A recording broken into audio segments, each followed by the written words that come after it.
Hey, welcome back to the El Donzo and D Show here on Cities 92.9, the news and talk of Bloomington Normal. I'm not Dees. I'm not El Donzo. And we're getting back into this thing with Georgia right now on the 11 charges, correct, Dees? 11, yes. 11 charges against Donald Trump right now. A lot of this, like I said in the last segment, actually all of it's BS. So, give me an example. Go ahead. Where are we at now? Do math quick, carry the one. 89 total charges. 89 total charges against how many cases? 3? 4. Is it 4? Okay, 4. It's for 89 total Stormy, charges. Documents, J6, and now Georgia. You mean to tell me he's got 89 charges against him and he's still walking? Yeah. I don't think... He's going to jail. I believe I'm convinced 100% he is going to jail. He's not going to be the candidate. And neither is Joe Biden, like I said before. But go on. We'll get into that rant later. Okay, so what are the big things this revolves around, ladies and gentlemen? One of them, give an example. When he called Raffensperger up and said, 11,000 votes is what we need. 11,000 votes. Fraudulent votes is what you have to find. Okay? He was saying, I'm convinced there's 11,000 fraudulent votes. All right? Now, we've known, especially since this thing broke in Michigan, that there was... What did they say? Between 8,000 and 10,000 illegal votes in Michigan, right? Well, they haven't said votes per se. Or, ballots. Registrations is all that I've read, that they found that they were false registrations. Now, that resulted in those votes getting counted. Well, given the fact that we had the closing of that, whatever you want to call it, venue, and then you had the 4 a.m. deliveries of boxes of ballots, I'd say there's a good chance that there were some fraudulent ones there. Yeah, that's basically what's implied. The problem is with what they're charging with Trump, there's no body, there's no crime. And that maybe wasn't the correct term to use. But the whole RICO Act is predicated on people got together, they conspired. They worked as an enterprise to do something, to throw something, to fraud somebody. Now, Trump didn't fraud anybody. Trump didn't end up proving his point to the majority of America. People like Dees and I, of course, we see this stuff. We believe something went on there, but there was no fraud perpetrated. Alan Dershowitz said it best. You can't prosecute somebody on what they may or may not have been thinking at the time. And they're prosecuting Trump, or their wishes to prosecute Trump, on that he knew he had lost, and he was trying to get these people, use his pull to get them to throw the election for him. That wasn't it. He never asked anybody to throw the election for him. He never asked anybody to fudge the numbers. He knew there was fraud, and he asked people to find the fraud. Now, the other thing is these electors, these fake or false or whatever you want to call them electors. They're not. They're alternate electors. Now, for Donald Trump to want to use those electors, okay, to write up a writ, to send into the certification of the Senate, to stop it for a little bit so they can investigate this and look into it, there's nothing wrong with that. What's wrong with that, having the electors write that up, Dees? I can't see anything wrong with it. I can't see anything wrong with it, especially when you've had all these liberals in Hollywood and all these Democrats come out, okay, and ask for stuff like this. I'm going to play it real quick for you. Let's do Michael Moore on with Chris Hayes. I think there are people who are pushing very hard who think that because of some of the constitutional perils of the Emoluments Clause, because of the popular vote margin, because of a fundamental 2016 threat to liberal democracy, that electors should be persuaded and pressured on Monday to part with what their pledge is and vote against Donald Trump. Yes, they absolutely should do that. Absolutely. I believe right now that there are electors.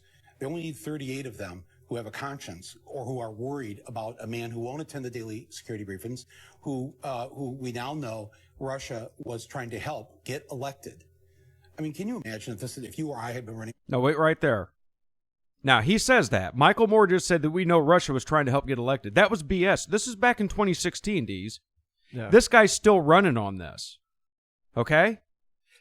Now, what he wants to do is because they want to believe that Russia helped Donald Trump get elected, that the people, okay, that voted, whether they won the popular vote or not, that happens frequently. There's a reason we have the Electoral College, so the big cities can't decide who in the hell is going to govern us, All right? This always works. When it works in their favor, they're fine with it. When it doesn't, then they want to change the rules on us.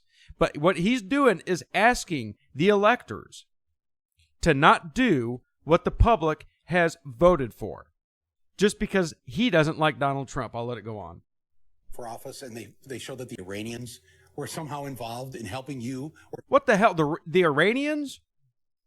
I don't even think I've heard that since Michael Moore said it. That's a new one to me. This is just all make 'em up stuff. We'll let this airbag play out. Me get elected. What would happen to you or me, Chris? I'm just curious. What would happen? I think it would be a totally chill situation. Yeah, what would happen? Nothing happened. Michael Moore got fatter. He ate more cheeseburgers. Chris Hayes is still a blowhard. Nothing happened. Now, how about this one? This is my favorite one right here. You want to talk about trying to overthrow the will of the people? This one's great. You know who I like more than Greta Thunberg? Hollywood. I really love Hollywood. Let's play this one real quick for you. Has everybody forgotten about this when it aired? Republican members of the Electoral College, this message is for you. As you know, our founding fathers built the Electoral College to safeguard the American people from the dangers of a demagogue and to ensure that the presidency only goes to someone who is to an eminent degree endowed with the requisite qualifications. Now, if you look up the United States Constitution, he is endowed with qualifications. Anyway, we'll let it go on. Eminent degree. Someone who is highly qualified for the job. The Electoral College was created specifically to prevent an unfit candidate from becoming president. There are 5. No, not an unfit candidate. No, he said unfit candidate. Donald Trump was a candidate that he doesn't want. It doesn't work like that, does it, Dees? No. 130. Go ahead. I was going to say I pegged the first voice, but I don't know who the hell's the rest of them. Oh, just a bunch of idiots. It has-beens. That first one was Martin Sheen. Martin Sheen, yeah. Yeah, Afro's brother. Okay, we're going to continue. There are 538 members of the Electoral College. You and just 36 other conscientious Republican electors can make a difference. By voting your conscience on December 19th. And thereby shaping the future of our nation. I'm not asking you to vote for Hillary Clinton. I'm not asking you to vote for Hillary Clinton. I'm not asking you to vote for Hillary Clinton. As you know, the Constitution gives electors the right to vote for any eligible person. Any eligible person, no matter which party they belong to. But it should certainly be someone you consider especially competent. Especially competent to serve as President of the United States of America. By voting your conscience, you and other brave Republican electors can give the House of Representatives the option to select a qualified candidate for the presidency. It's disgusting. I stand with you. I stand with you. I stand with you.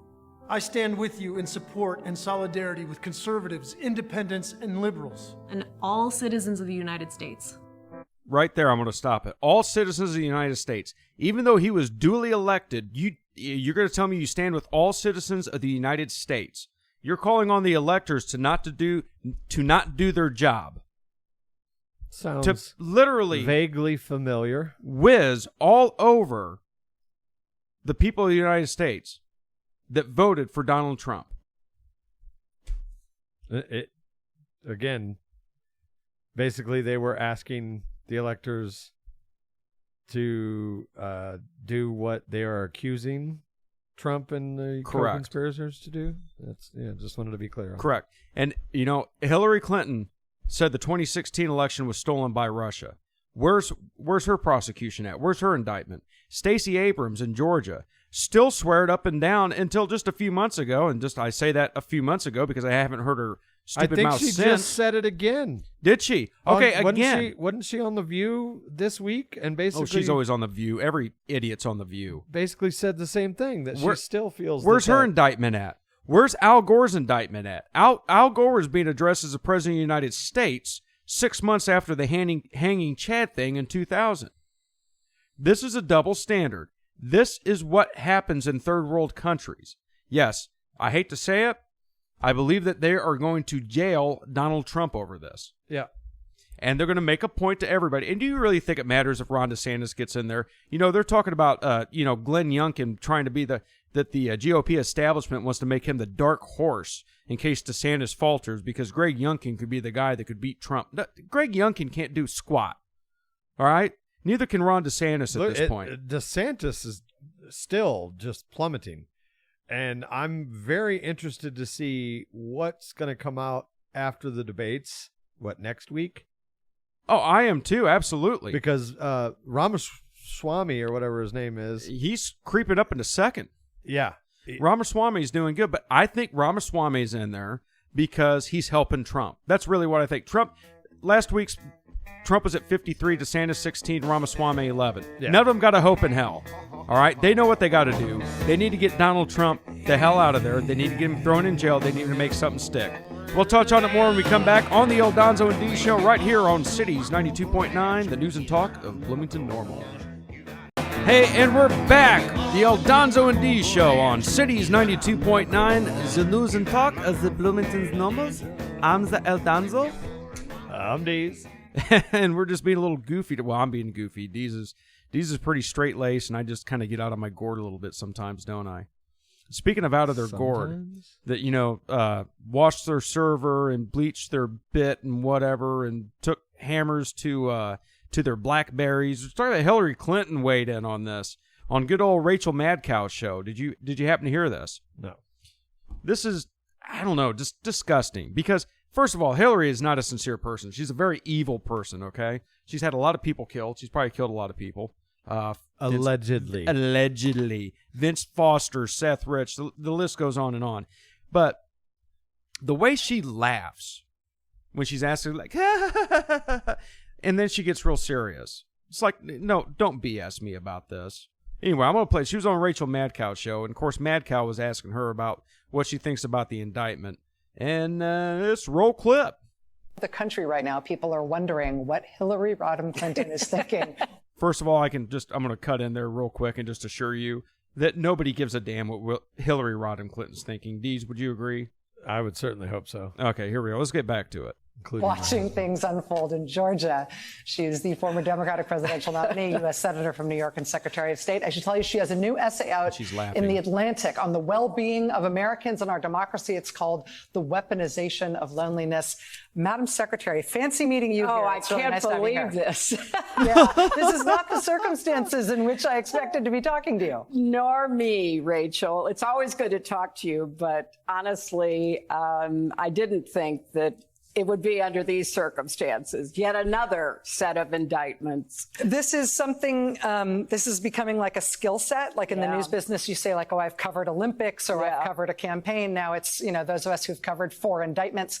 I don't know if 4 is it. We don't know if Donald Trump is among those indicted this evening, but all expectations are that he will be. Yeah, indictments, Hillary. What you should have been. What she should have gotten. So for the fact that she goes on here and opines about Donald Trump's indictments is just sickening. They're blatantly getting away with this. You want to hear a little bit more? Because she touches on this.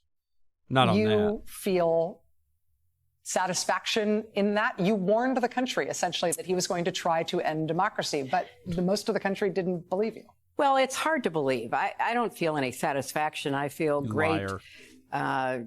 Just great, profound sadness that we have a former president who has been indicted for so many charges that went right to the heart of whether or not our democracy would survive. And we don't know yet what the charges coming out of Georgia are, but if you stop and think about what the public evidence is, and you've been talking about some of that for the last...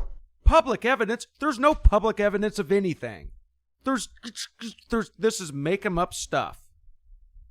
Well, at least they had an opportunity to find evidence as opposed to during the Hillary investigation when they destroyed it all. Yes, she got to destroy her stuff. Trump hasn't destroyed anything that we know of.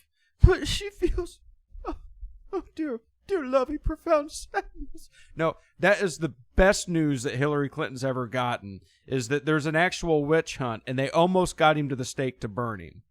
Because that's what's going on right now. So we're done. I'm so over it. Trump's not going to be the candidate. Well, I'm not over it. I'm pretty far from over it. Over the fact that this is happening in my country. I'm not over that. No. Yeah, that's not what I'm saying. We're not saying that, folks. We're screwed. Here's my prediction, bold as it may be. Trump's going to jail, and come time to choose a nominee, regardless of whether or not he's there, because there's a lot of Republicans, in my opinion, don't want Trump either. You know, there's not as many as you think. There's really not as many as you think. You've got the establishment rhinos, okay, that don't want Trump because that's cutting into their pocketbook. Yeah, well, I think a lot of the heavy hitters behind closed doors don't want him either. And I think, and I hope I'm wrong, but I think when it all comes down to it, they are going to find a way to keep him off the ballot and bring in whoever might be the here's the thing. poller. To keep them off the ballot, they don't need to do that. The Democrats are going to do that. They're going to try to get him thrown in jail so he can't be pardoned. So let's look. We touched on this. So Republican presidential nomination poll numbers: Trump at 53%, DeSantis at 16%. This is today, Thursday. Yeah, this is Thursday. We pre-record. Trump at 53%, DeSantis at 16%, Ramaswamy at 11%, Pence at 5%, Haley at 4%, Scott at 3%, Cliff Christie at 3.2%. And then Hutchinson at 0, Burgum at 1, Suarez at 0, and Hurd at 0. Trump is up 37 points. They're not just going to throw anybody in there to beat him. Remember, DeSantis was supposed to be the dark horse here to take out Donald Trump. Yeah, and he's just been in a constant free fall, basically since the announcement. Like, he was polling better before he actually announced. Those poll numbers are why they're doing this. This is why they've started ratcheting this up. They see Trump gaining more steam, and it's almost mind-boggling because, Trump's right. The more indictments they throw at him, the higher he goes up in the polls. They have no choice but to try and get him jailed. And it doesn't matter at this point if they got a legit charge or not. They're going to find some way to do it. And this is what they're doing in Georgia right now. And Florida. And Washington. And New York. And New York. They're throwing everything but the kitchen sink at this guy to see what they can get to stick. Now, I don't think Biden's going to be running either.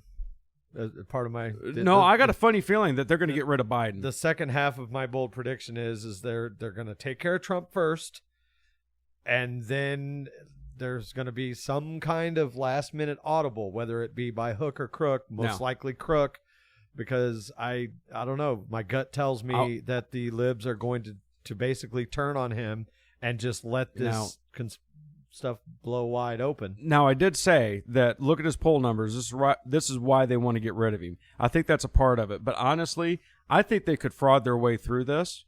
But I believe that they think that if they get rid of Trump, it'll crush us as a country. It'll weaken us. And also, they just want to see Trump in jail. They're very, very, very vindictive. That's all they want to see. Since he came down the escalators in 2015, that's all they've wanted to see is him in jail. He's a nightmare to them, regardless of whether he's president or not. Even if he wasn't running for president, I believe they'd still be doing this, just because they can't deal with the sheer fact that they got cocky and lost in 2016. This is the Aldonzo and D Show, and